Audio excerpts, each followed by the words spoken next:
하나님께서 오늘 저희들에게 주신 말씀 열왕기상 16장 29절로 33절 말씀인데요. 자서 읽어보겠습니다.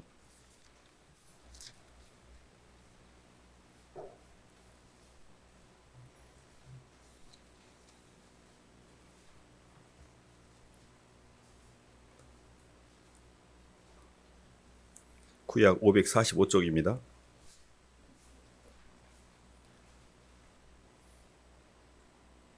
29절부터 33절까지 읽어보겠습니다. 유다의 아사왕 시작. 유다의 아사왕 제38년에 오므리의 아들 아합이 이스라엘의 왕이 되니라. 오므리의 아들 아합이 사마리아에서 22년 동안 이스라엘을 다스리니라. 오므리의 아들 아합이 그의 이전의 모든 사람보다 여호와 보시기에 악을 더욱 행하여 느밧의 아들 여로보암의 지혜를 따라 행하는 것을 오히려 가볍게 여기며 시돈 사람의 왕 엣바알의 딸 이세벨을 아내로 삼고 가서 바알을 섬겨 예배하고 사마리아에 건축한 바알의 신전 안에 바알을 위하여 제단을 쌓으며 또 아세라상을 만들었으니 그는 그 이전에 이스라엘의 모든 왕보다 심히 이스라엘 하나님 여호와를 노하시게 하였더라. 아멘. 박수로 하나님께 영광 돌리겠습니다. 오늘 말씀이 여로보암의 길에서 벗어나자라는 말씀 제목인데요. 사람의 인생에 사는 여정을 우리가 보통 인생길이다 이렇게 표현합니다. 사람이 살아가는 모든 삶의 궤적은 그 인생의 여정 자체가 길로서 많이 표현되는데요. 창세기에 보면 야곱이 이렇게 표현합니다. 야곱이 이 바로왕 앞에서 제 인생 나그네길 인생이 130년인데 험악한 세월을 보냈습니다라고 나그네길이라는 표현을 쓰거든요. 인생에 이렇게 사람이 이렇게 자기의 노력을 통해서 어떤 걸 성취하고 움직이는 것처럼 보이나 사람은 길을 따라 살고 있습니다. 그래서 길은 만드는 게 아니라 길은 선택하는 거거든요. 그래서 어떤 길을 잘 선택하면 삶이 온전하고 편안해지고 점점 좋아지지만 어떤 길은 잘못 선택하면 그 길을 따라 계속 가다 보면 삶이 형편없게 되고 휘둘리고 눌리고 엉망진창이 되거든요. 사실 영적으로 보면 이 길이라는 것 자체가 우리의 방향성을 의미하고 있습니다. 인생에서 이 길이라는 방향성을 잘 잡아야 되는데 사실 이 여로보암의 길이라는 말이 이 구약에서 굉장히 많이 나옵니다. 여로보암이 만들어 놓았던 길을 따라서 모든 왕들이 북이스라엘 왕들이 다 갔거든요. 근데 여로보암의 길이라고 말하는 게 대표적으로 어떤 거였냐면 이 르호보암이 이제 솔로몬이 죽은 다음에 르호보암이 왕이 됐을 때 그 솔로몬 왕 때 감독관이었던 이 여로보암이 선대에 있던 솔로몬 왕의 노역이 너무 힘드니 그걸 좀 감해달라고 요청을 합니다. 르호보암한테. 근데 우리 아버지의 새끼손가락이 내 허리와 같다 그래서 나는 너희를 채찍으로 징계하는 게 아니라 전갈로 징계하겠다 해서 더욱 심한 노역을 시킵니다. 이에 분노한 여로보암이 그 유다와 베냐민 지파를 제외한 10개의 족속들을 규합을 해가지고 세겜의 수도를 정하고 북이스라엘을 만듭니다. 사실 일견 보면 인간적으로 보면 합리적입니다. 내가 이렇게 합리적으로 내가 요청을 했는데 그 요청이 안 받아들여졌잖아요. 그래서 나라를 깨가지고 만든 게 뭐가 잘못됐다고 자꾸 죄라고 그러지? 이렇게 생각하는데 이 여로보암이 갔던 길을 조금 정리해보면 이런 겁니다. 첫 번째, 예루살렘에서 예배를 드리게 돼 있었는데 예루살렘으로 사람들이 가는 것을 방지하기 위해서 북쪽에 있는 남쪽에 있는 베델에다가 금송아지라는 우상을 만들고 이 예루살렘으로 못 가게 사람들을 금송아지 우상을 만듭니다. 그리고 이스라엘에 여러 있었던 절기들 가령 예를 든다면 장막절은 7월 15일에 지키게 돼 있는데 스스로 그냥 8월 15일 날 지키자 해서 날짜를 스스로 변개시킵니다. 그리고 제사장이라는 것은 율법을 따라서 레위 지파만 제사장을 할 수 있었는데 아무나 일반인을 갖다가 제사장을 시킵니다. 그리고 산당들을 곳곳에 만들고 그 여로보암의 길을 가장 악랄하게 추종했던 인물이 아합이라는 인물입니다. 오늘 본문에 나온 아합인데요. 여로보암이 갔던 길을 조금 정리해보면 이런 겁니다. 하나님을 떠나서 하나님 중심의 인생이라는 신본주의에서 내 성공과 내 욕망이 삶의 기준이 되는 인본주의로 흘러갔던 게 여로보암의 길입니다. 모든 사람이 가는 길, 모든 사람이 길이 넓어서 모든 사람이 찾는 길이 이 여로보암의 길입니다. 성경에는 그를 좁은 문하고 넓은 문 나오는데 로마서 마태복음 한 말씀 봐볼까요? 마태복음 7장 한번 봐보겠습니다.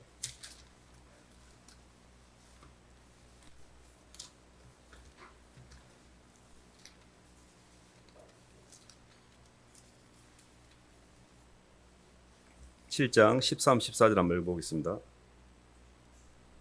신약 10쪽입니다. 좁은 문으로 시작. 좁은 문으로 들어가라. 멸망으로 인도하는 문은 크고 그 길이 넓어 들어가는 자가 많고 생명으로 인도하는 문은 좁고 길이 협착하여 찾는 자가 적음이라. 아멘. 멸망으로 인도하는 문은 그 길이 굉장히 넓다 그랬고 생명으로 인도하는 문은 길이 협착하여 찾는 이가 적다 그랬거든요. 여로보암이 갔던 길이라는 것을 성경적으로 좀 추적을 해보면 창세기에 첫사람 아담이 하나님의 생명과라는 하나님 중심에서 떠나서 선악과를 따먹고 나도 하나님처럼 될 거야라고 갔던 게 첫 번째 길이었습니다. 그리고 수많은 이제 이스라엘의 여정 가운데서 사사기에 들어오면 그 사람들이 왕이 없으므로 자기 소견에 좋은 대로 행하였더라 해서 자기 마음대로 행하는 또 여로보암의 일을 갑니다. 또 이사야 53장에도 무릇 하나님께서 우리를 이렇게 구원하셨지만 다른 길로 행했다는 게 이사야 53장에 그릇 행하여 각기 제 길로 갔다라고 표현하고 있습니다. 이 각기 제 길로 갔다는 게 선악과라는 뜻입니다. 선악과라는 것 자체는 기준이 내가 되는 거거든요. 그래서 이제 영적으로 보면 저희들이 인생에 있어서 내가 열심히 살지 못한 것이 내 이유라고 생각하는데 그러지 않습니다. 어떤 길을 선택했느냐에 따라서 그 결과를 먹고 살기 때문에 그 길에서 잘못된 길에서 아무리 노력을 한다 한들 그 노력 자체는 방향성이 잘못됐기 때문에 그 노력 자체가 세운 만큼 무너짐이 심하게 되어 있습니다. 그래서 인생의 가장 기초가 핵심이 뭐냐면 방향성을 잘 잡는 겁니다. 그것이 뭐냐면 하나님의 창조 목적의 원형대로 사는 것이고 하나님 중심으로 사는 건데 여로보암은 그 길을 벗어나서 스스로 자신이 분열을 시키면서 열 지파를 규합해서 이제 새로운 길을 가죠. 중요한 거는 이 사람들 중에서 선인이 있을 것 같은데 이스라엘의 19명의 북이스라엘의 19명의 왕들 중에 여로보암의 길을 가지 않는 자가 단 한 명도 없었습니다. 그들이 다 선대 때 했던 것보다 더 심하게 아합은 이세벨이라는 아내를 취해서 바알과 아세라상을 엄청 우상을 숭배했는데요. 이 아합과 이세벨 사이에 낳은 딸이 하나 있습니다. 아달랴라고. 이 아달랴를 나중에 이 남유다의 요람하고 결혼을 시킵니다. 결혼 동맹이라고 하죠. 그래서 나중에 이 아달랴가 나중에 요람 사후에 아하시아가 자기 아들을 죽이고 아들의 모든 족속을 다 섬멸해 가지고 이스라엘 전체에 하나님을 경외한 민족을 다 없애려고 합니다. 그때 요시아를 하나 숨겨 가지고 그 명맥을 유지하는데 잘못했다면 이세벨의 뿌리로 말미암아 아달랴까지 해서 남유다까지 멸망당할 정도로 어마어마한 지역이 심하게 됩니다. 사실 아합은 실제 왕이었지만 계속해서 베나닷과의 전쟁 가운데 베나닷을 죽이라고 그랬는데 불순종했죠. 스스로 나봇의 포도원이 탐이 나가지고 나봇의 포도원을 이세벨의 계략을 통해서 모함을 해가지고 죽여서 이세벨의 그런 모함의 덕분으로 이 나봇의 포도원을 취하죠. 끊임없는 하나님과 반대편으로 갑니다. 근데 성경은 계속 선지자들을 통해서 나봇과 아합과 이세벨에 대한 하나님의 심판을 예언하거든요. 나중에 멸망할 때 죽을 때 이렇게 죽습니다. 이세벨은 에후가 이제 반란을 일으키는데 네시가 성에서 이세벨을 들어서 밖으로 던집니다. 이세벨이 땅에 떨어져 죽은 것을 개들이 그를 다 뜯어 먹는데 두개골하고 몇 개밖에 안 남아요. 그리고 이 아합도 전쟁해 가지고 본인이 길르앗 나못이라는 곳을 저희들이 탈환하기 위해서 전쟁을 벌이는데 그 과정에서 변장을 했지만 왕인 줄 모르고 한 사람이 쏘는 화살에 맞아서 피를 많이 흘립니다. 그 피가 이 시체를 태운 그 병거에 많이 묻어 있었고 그거를 이렇게 물로 씻어내는 과정에서 그 핏물을 개들이 핥아먹습니다. 계속해서 이세벨과 아합의 죽음에서 개들이 그 피를 먹을 것이다라고 예언했거든요. 그러니까 그들의 인생 내내 왕이었고 왕비였는데 그들이 뭐가 부족해서 그렇게 비참한 인생을 살았을까? 그들은 하나님 중심의 인생이 아니라 자기의 욕망 중심, 내가 성공하고 내가 잘되고 내 입맛대로 사는 인생을 선택했습니다. 근데 거기에서 아무리 머리를 써가지고 봐보세요. 나봇의 포도원이 그렇게 못 뺏었는데 이세벨 입장에서 보면 얼마나 기가 막힌 지혜를 써가지고 그걸 뺏었으니까 그들끼리는 지혜롭다 할 거 아닙니까? 그 속에서 행하는 모든 행들이 개별적으로 보면 괜찮은 것처럼 보이나 이미 그 뿌리는 하나님의 마음이었고 스스로 하나님 중심의 인생을 버리고 자기 욕망 중심으로 선택했던 그 길 자체가 여로보암의 길입니다. 신약에 와서는 탕자가 갔던 길입니다. 아버지와의 관계성을 통한 하늘의 의식의 임재보다 물질의식, 땅에서 보이는 걸 통해서 아버지 재산 갖다가 허랑방탕하게 먹고 마시고 즐기며 내 중심으로 내 욕망대로 내 선악과대로 내가 하고 싶은 대로 마음껏 살았던 인생이 탕자의 길이었습니다. 끊임없이 하나님이 우리에게 제시해 주었다는 영적인 하늘을 향한 영원한 길, 생명의 길, 충만의 길이 아니라 계속 땅을 향하여 드라이브를 걸면서 내 선악과의 길, 내 성공을 향한 내 욕망을 성취하는 길을 가는 이 두 개의 양갈래의 영적 전쟁이 치열하게 우리 인생 가운데 있습니다. 그래서 중요한 거는 나는 어느 편에 설 것인가. 이 부분이 굉장히 중요하거든요. 그게 열왕기하에도 그 말씀이 하나 나와 있는데요. 열왕기하 18장 한번 봐볼까요? 저희들 읽고 있는 열왕기하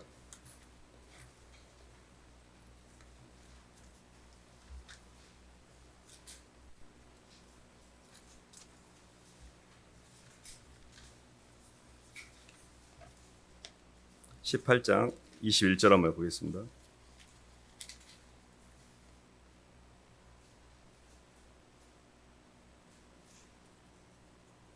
죄송합니다. 열왕기 상 18장입니다.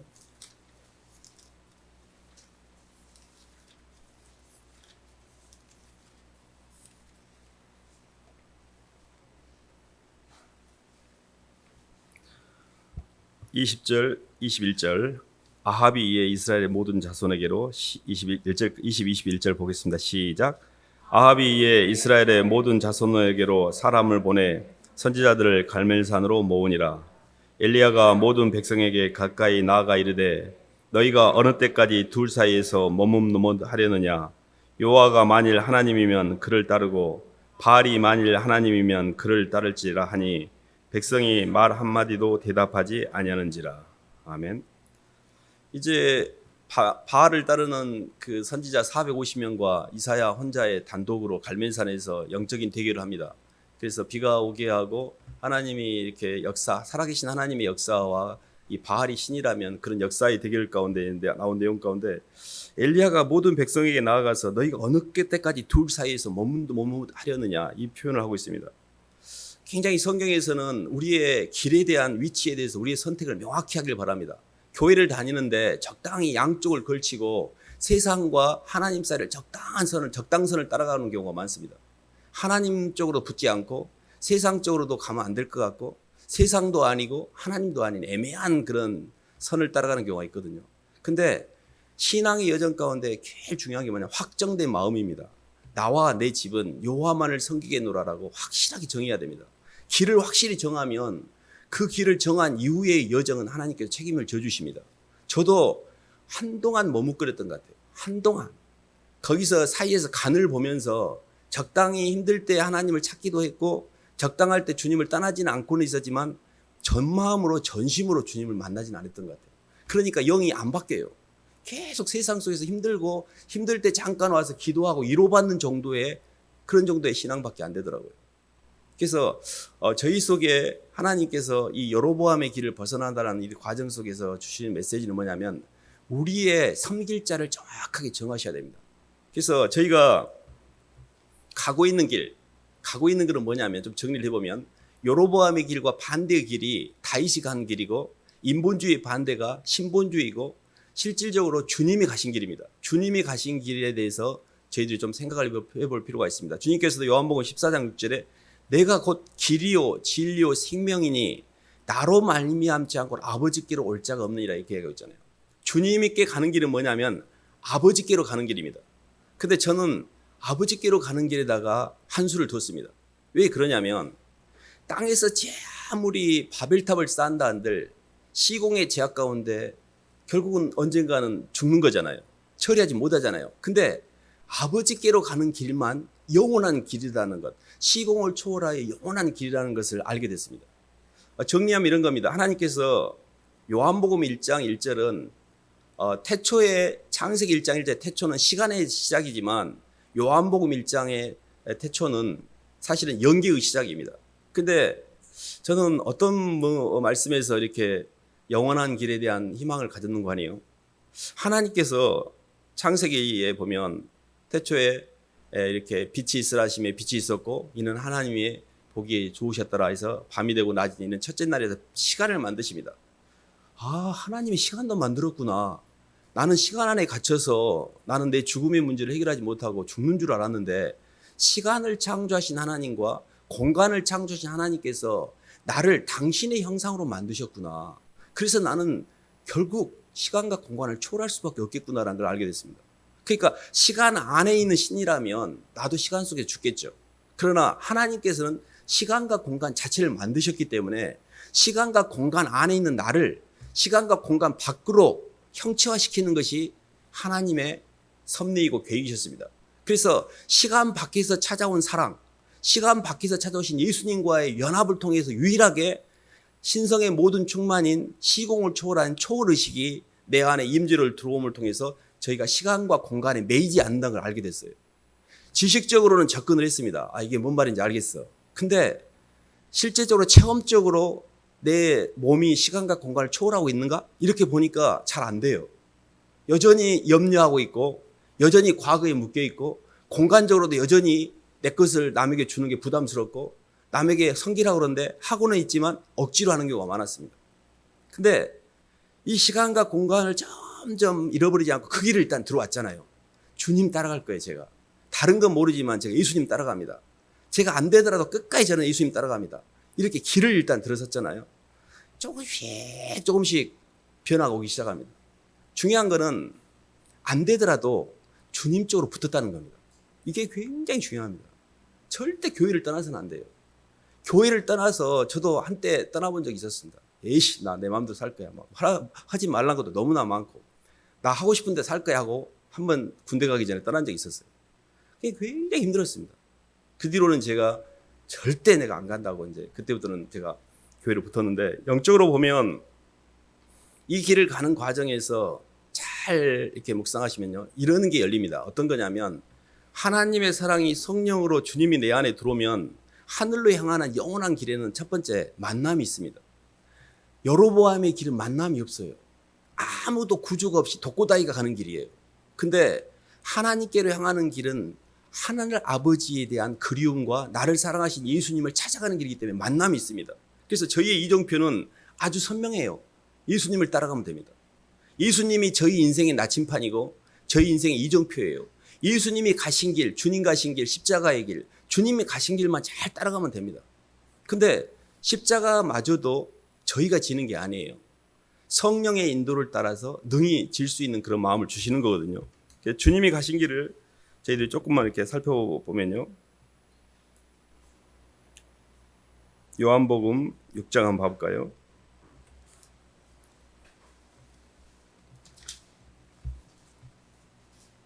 (37절로 39절)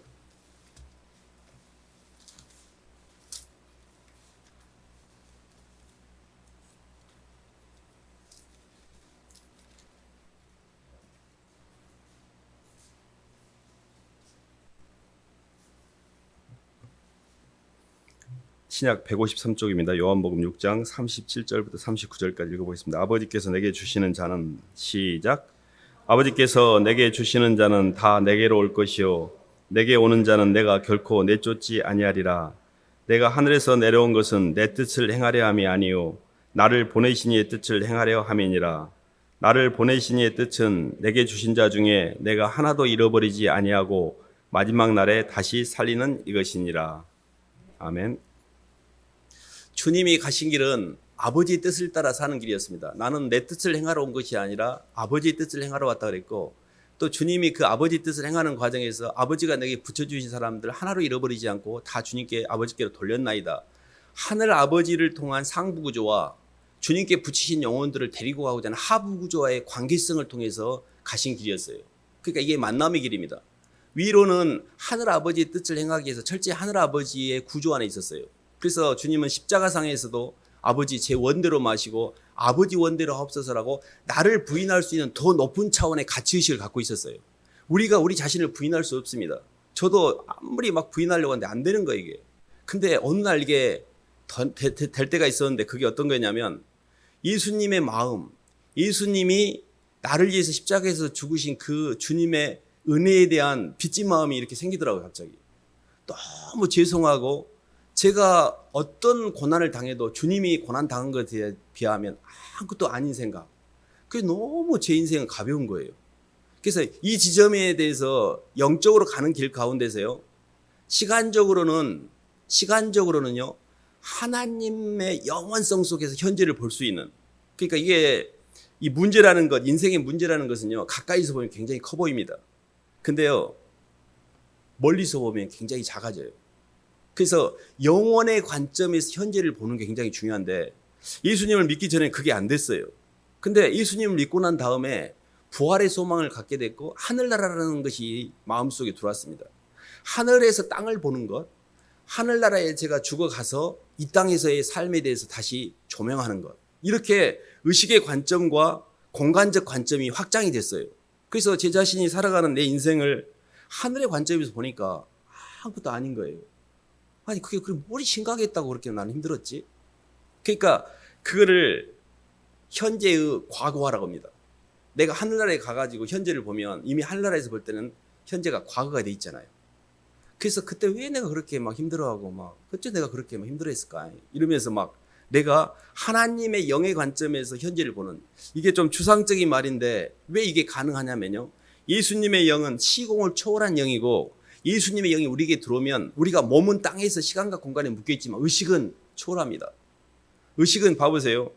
의식은 내가 이렇게 3, 4일 전에 생각도 할 수가 있고 앞으로 이틀 뒤에 생각도 할 수가 있고 공간적으로도 내가 미국에 갈 수도 있고 아프리카에 갈 수도 있잖아요.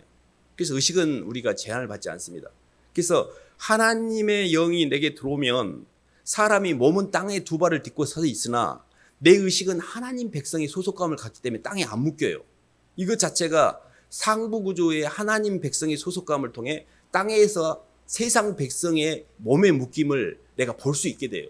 그렇게 되면 이 땅에 있는 나의 겉사람의 움직임까지도 관조적으로 편안하게 그냥 보고 있게 돼요. 왜냐하면 진짜는 내가 예수님 안에 있는 속사람이 나인 줄 아니까. 이게 그리스도 예수 안에서 발견된 나의 속사람입니다.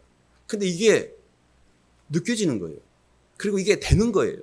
옛날에는 땅에서 움직이는 내가 나지 뭐야 하늘이 어떻게 두 명이 돼? 이렇게 생각했는데 예수님 안에 거함으로 이 땅에 잠깐 이 육신으로 살고 있는 내 몸뚱이가 갖고 있는 내 겉사람은 인생을 살아가는 모습 가운데 과정적인 모습이고 아기가 커가는 과정에 어린아이 때의 모습도 있지만 커가면서 그것이 없어진 것처럼 성경은 내가 어린아이 때는 생각하고 말하는 게 어린아이 같다가 장성하여서는 어린아이를 버렸노라 그랬잖아요. 그러면 아기 때 모습도 나고 또 중학교 때도 나지만 우리의 궁극적인 모습은 성인이 된 모습이잖아요. 그게 뭐냐면 예수님 안에서 시공에 매이지 않는 나. 이게 하나님이 우리를 창조하려고 했던 창조의 원형이었습니다. 근데 그게 예수님을 따라가면서 그 창조가 영적으로 성장해 가면서 내 삶에 있는 시공 안에 있는 모든 문제를 영적인 관점에서 볼 줄 아는 영성이 생긴 거죠. 이게 굉장히 중요합니다. 왜냐하면 문제는 푸는 게 아니에요. 문제는 시공 안에 갇혀있는 상태에서 나타나는 현상이기 때문에 시공 밖으로만 내 의식이 나가 있다면 이 문제는 문제가 안 돼요. 근데 우리는 시공 안에서 그 문제를 풀기 위해서 아침부터 저녁까지 발바닥에 땀날기까지 뜁니다. 뛰면 뛸수록 힘듦만 있고 해결되지 않아요. 그래서 솔로몬이 해 아래에서 행하는 모든 사람의 수고가 바람을 잡는 거라고 했잖아요. 바람을 어떻게 잡습니까? 해 위에 있는 하나님과의 만남. 잘 들어보세요. 현대인에게 또 우리에게 있어서 가장 큰 문제는 하늘이 없다는 겁니다. 하늘로부터 오는 은혜를 받는 대신에 땅에서 내 노력과 운동력을 투입해서 문제를 해결하고 장소를 바꾸고 형체를 변개시키고 문제를 해결하려는 이 노력 가운데서 계속 문제가 쌓이고 있어요. 문제는 뭐냐면 주님이 없다는 겁니다. 주님이 이 환경을 허락하심에 대한 의미도 주님의 뜻을 행할 마음도 그러니까 문제가 계속 생기는 거죠. 문제라는 게 뭐예요? 시공의 부담인데 시공의 부담은 죽을 때까지 안 없어집니다. 그게 점점 가중돼요. 욕심이 잉태한 즉 지혜를 낳고 죄가 장성한 사망이 이런 이유가 뭐냐면 우리의 욕망지수가 점점 커지기 때문에 이 땅에서의 이 육은 점점 무거워집니다. 인생이 엄청 무거워져요. 그래서 야곱이 험악한 세월을 보냈다고 했잖아요. 나그네 길을. 130년 동안 쌓은 그 나그네 길에 쌓인 것들이 많았다는 뜻입니다. 저희는 조금 더 영적으로 이렇게 시공을 초월한 주님의 가신 길을 이렇게 따라가는 그런 여정을 가고 있는데요. 그 말씀을 종합적으로 이야기한 게 고린도후서에 나와 있는데 고린도후서 4장 5절 한번 봐보겠습니다.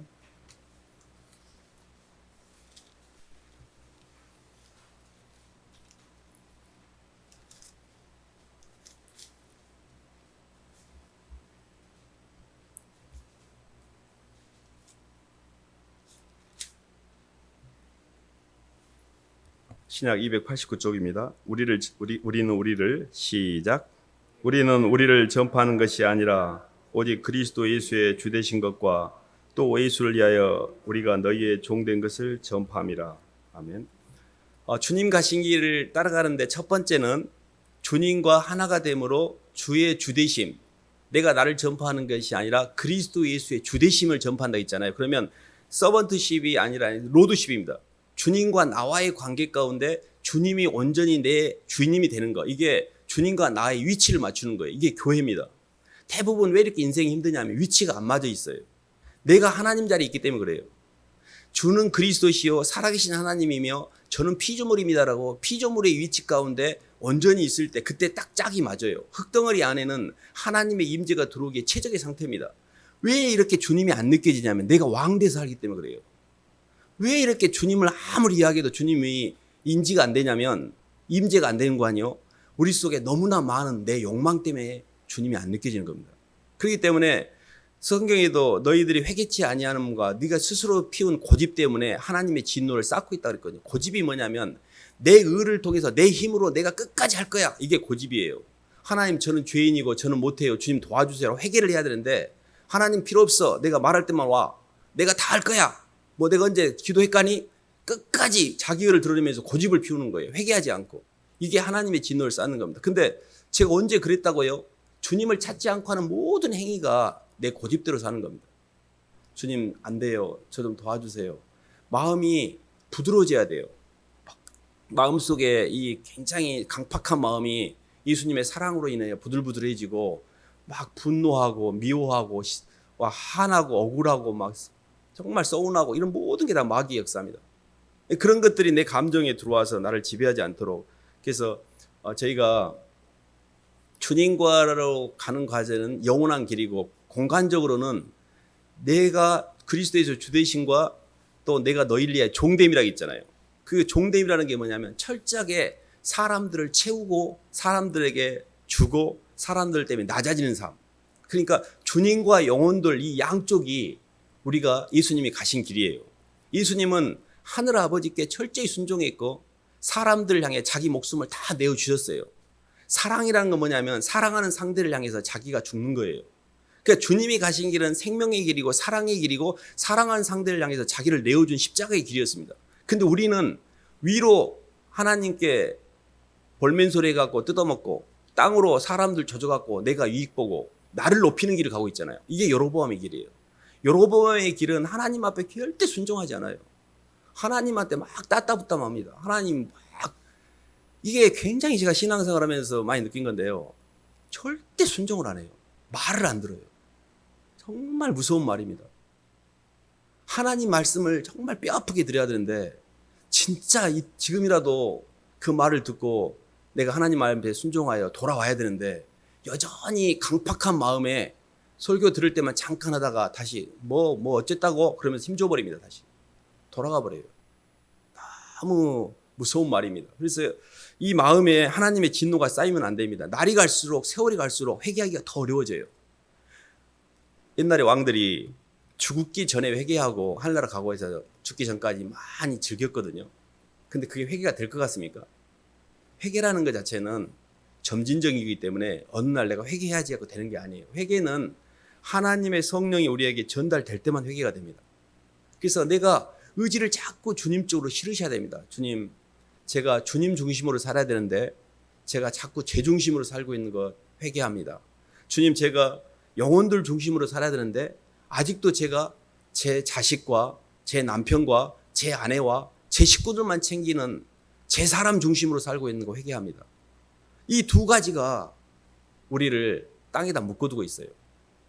하나님을 경외하지 않고 하나님을 무서워하지 않고 하나님의 사랑을 느끼지 못하고 사람을 존귀 여기고 사람들 한 사람 한 사람을 주님이 붙인 사람으로 그들을 섬기고 그들 때문에 낮아지고 하지 못하고 그대로 내 욕망대로 가면 우리는 여로보암의 길을 가고 있는 겁니다. 이게 정말 이게 저주의 길입니다. 무서운 길이거든요. 그래서 영적으로 이제 주님을 만난 사람이 하나님의 충만의 번지에 올라간 사람이 땅의 공허 번지에 내려갈 수가 있습니다. 그게 낮아지는 삶이에요. 진짜 영적인 사람은 낮아질 줄 압니다. 진짜 주님을 따라가는 사람은 섬기는 삶이고 낮아지는 삶이지 목에 힘주는 삶이 아니에요. 목이 뻣뻣한 사람들은 막 교회에서 목에 힘준 사람들이 있어요. 그 아직 하나님을 모르는 겁니다. 주님이 가신 길을 모르는 거예요. 주님이 가신 길은 낮아지는 길이고 비워진 길이고 굉장히 겸손한 길이고 작아지는 길이었어요.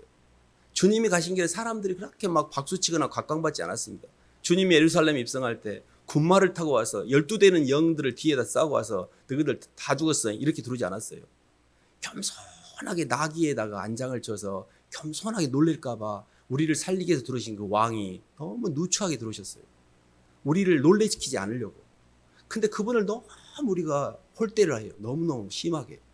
너무 그분의 오래 참음에 대해서 경홀히 여기고 이렇게까지 죄악 가운데 사는 나를 기다리고 있는 걸 모르고 계속 회개하지 않고 굉장히 주님이 우리를 향해서 목 놓아 기다리는 게 느껴집니다. 어쨌든 저희들이 영적으로 보면 정말 저는 예수님 믿고 땅에서 잘 되는 것 정도를 이야기했다면 저는 교회 안 다녔을 것 같아요. 그거는 세상에서 잘 될 수 있습니다. 세상에서 노력하면 나름 잘 되잖아요. 세상 사람도. 근데 저는 제 죽음의 문제, 제 인생의 존재의 문제, 뭘 위해 사는지, 어디로 가야 되는지, 어떻게 사는 게 가치 있는 삶인지, 내가 이 땅에 들어온 창조의 목적이 뭔지 이런 데 대한 궁극적인 답을 찾고 싶었습니다.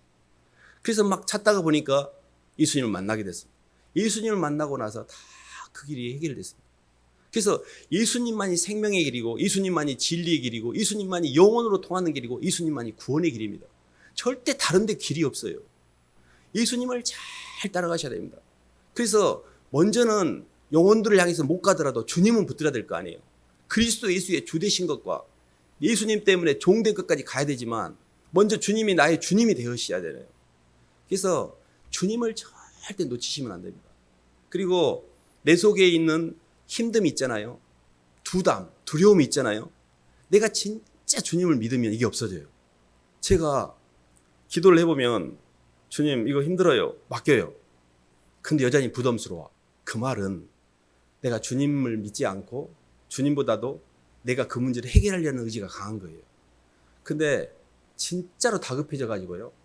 두 손 두 발 들고 제가 주님 저 너무너무 힘들어요. 맡기면 진짜 나아버릴 때가 있습니다. 너무 편안해요.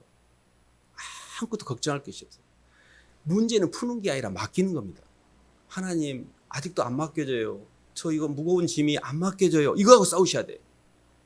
그래서 너희 모든 염려를 주께 맡겨버리라. 그래서 내가 주님을 사랑하고 주님께 내 고민과 염려를 맡기고 주님 때문에 괜찮고 주님 때문에 편안해지고 주님 때문에 마음이 위로가 되고 이러면 이 사람이 예수님을 만난 거예요. 근데 웍이 안 돼. 교회도 다니고 말씀도 듣는데 그때뿐이지 예수님을 부르는데 성령의 역사가 없어. 내 영혼이 하나님의 빛에 의해서 어둠이 사라져야 되는데 여전히 어둠을 갖고 있어요. 이거는 아직 나와 주님과의 위치가 안 맞았다는 뜻이에요. 내 속에 있는 예수의 빛이, 예수의 영이 선명하지 않다는 뜻입니다. 그래서 저희의 첫 번째 목적은 예수님을 만나는 것입니다. 그리고 예수님을 사랑하는 것이고 진심으로 예수님을 만나는 거예요. 아니 예수님 만나는 건 몰라요. 목사님 왜 맨날 입만 열면 예수님을 이게 너무 중요한데 진짜로 만나지 못했기 때문에 그렇습니다. 제가 그랬던 것 같아요. 저는 예수님을 진짜로 만난 게 아니었습니다. 막 율법적으로 교회에서요. 열심히 전도하고 날마다 성경 읽고 날마다 성경 공부하고 얘들을 날마다 만나고 살았던 것 같아요. 근데 이 안에는 평안이 없었어요. 내가 사역하는 기계도 아니고 이게 뭐지? 열심히는 사는데 뭔가 이렇게 힘들어. 제가 제 의로 주님을 빙자해서 제 의로 이 행위의 쳇바퀴를 돌리고 있었던 거죠. 그걸 안 다음에 좀 편안해졌습니다. 내가 가는 길이 율법의 길, 마귀의 헷갈림의 길을 따라 약간 정로는 아닌데 근다고 세상 길도 아닌데 약간 삐딱선을 탄 거죠. 하나님을 빙자해서 내 의를 드러내는 길, 이런 길을 갈 수 있습니다. 저는 그 길을 가봤기 때문에 잘 압니다. 근데 그 길에서 회개하고 하나님 죄송해요. 저는 아무것도 아니에요라고 주님께 내려놓으면서부터 조금씩 편안해졌습니다. 그래서 정리하면 이런 겁니다. 하나님께로 향하는 길은 생명의 길이고 영생의 길이고 구원의 길이고 시간과 공간이 초월되는 길입니다. 그리고 주님 때문에 땅으로 향하는 길은 충만의 길이고 낮아짐의 길이고 사람들을 살리는 길이에요. 그래서 주님께 붙어서 생명을 얻고 땅에 붙어서 생명을 살리는 겁니다. 그리스도를 알고 그 그리스도를 전파하는 게 우리의 존재 이유예요. 그래서 우리는 그리스도의 주되신 것과 우리가 사람들 위해서 사람의 종된 것만 전파하면 돼요. 이 두 개를 잘 연결하여 가신 분이 예수님이 가신 길이에요. 우리는 인생이 복잡할 거 없습니다. 아주 심플합니다.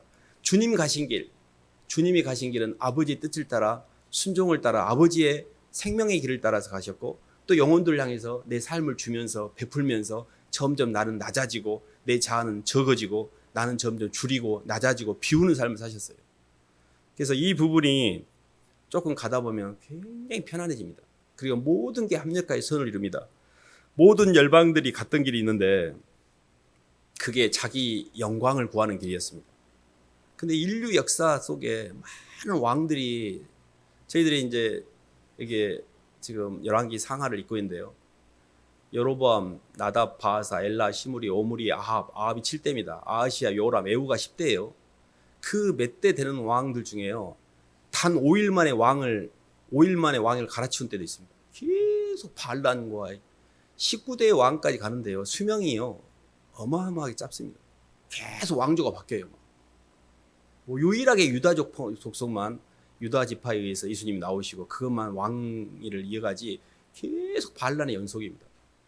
그 많은 전쟁과 많은 싸움과 많은 피 흘림과 그 속에 무슨 영화가 있습니까?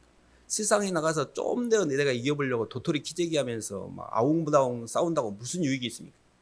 주님이 가신 길, 십자가의 길, 사랑의 길, 생명의 길, 위로 향하는 길, 구원의 길, 시공을 초월한 길이 분명히 있습니다. 그 길을 따라 계속 가다 보면 주님의 마음이 느껴지고 주님의 사랑이 느껴지고 주님 때문에 내가 이 땅에서 묶인 것들이 풀려나가고 제사함의 자유와 인과일의 저주가 풀려나가고 주님께 받은 그 은혜의 기반에서 다른 사람을 돕고자 하는 마음이 생기고, 그래서 영혼들에게 도우는데 그 조금 도왔다고 나에게 하나님이 더 존귀와 영광의 면류관을 입혀주시는 놀라운 인생이 있어요. 근데 그 길이 분명히 있는데 자꾸 우리가 여로보암이 갔던 길을 답습하고 있습니다. 성경 읽으면서 여로보암이 잘못 갔네 이렇게 말하면서 나는 지금 그 길을 가고 있지 않나? 나도 여로보암처럼 내 영광을 구하고 하나님을 위해서 금송아지가 별겁니까? 하나님을 위해서 나 하나님 이거 들어주세요 당산나무 기도하는 게 다 금송아지 우상입니다. 주님 앞에 나를 부인하는 게 아니라 이거 해결해 주세요, 이거 주세요, 이게 다 금송아지한테 하는 거예요. 그러니까 이 모든 것들의 흐름 가운데 중심이 예수님이십니다. 그래서 저희들이 성경을 읽을 때마다 이 북이스라엘의 여러 왕들의 삶을 보면서 그들이 갔던 길을 통해서 교훈을 받는 건 딱 하나입니다. 길을 잘못 갔구나. 길을 잘못 들으니 그 길에 의해서 인생이 다 어긋났구나. 그래서 이렇게 정리하시면 좋을 것 같습니다. 주님, 제 남은 생에는 예수님을 따라가겠습니다.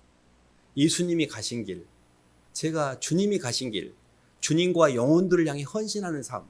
제가 이게 가다가 해찰하기도 하고 또 가다가 또 멈추기도 하겠지만 제가 제 죽는 날까지 결코 이 길을 포기하지 않겠습니다. 이렇게만 길을 선택하시면 그때부터 조금씩 변화가 있습니다. 그래서 정말 주님을 인생의 진리의 길로 잘 선택하셔서 걸어가시기를 주님 이름으로 축원합니다. 하나님 아버지 감사합니다. 하나님, 주님이 저에게 예비하여 놓으신 충만의 길, 생명의 길, 영혼의 길, 진리의 길이 있음에도 하나님 그 길을 알지 못해서 너무나 오랜 세월 방황을 했습니다. 어디로 가야 될지를 모르겠고 가고 있으면서도 이게 맞는지 이게 잘하고 있는지 헷갈릴 때가 너무 많았습니다. 주님은 사랑의 길을 가셨고 주님은 사랑 때문에 자신을 부인하는 십자가의 길을 가셨고 주님은 자신이 죽음으로 영원한 세계가 열리는 영혼의 길을 가셨는데 하나님 그 길이 저희 유구의 눈으로 보기에는 너무 가시밭길 같고 좁고 협착하고 힘들어서 찾는 사람도 없고 가는 사람도 없어서 가기가 싫을 때가 많습니다. 그럼에도 불구하고 주님이 저희를 부르셨고 그 길을 가기를 간절히 원하시는데 주님, 저희가 생명의 길을 선택할 수 있는 분별력과 생명의 길을 갈 수 있는 성령의 능력을 주셔서 이 길을 끝까지 잘 안주할 수 있도록 인도하여 주시옵소서. 예수님 이름으로 기도드립니다.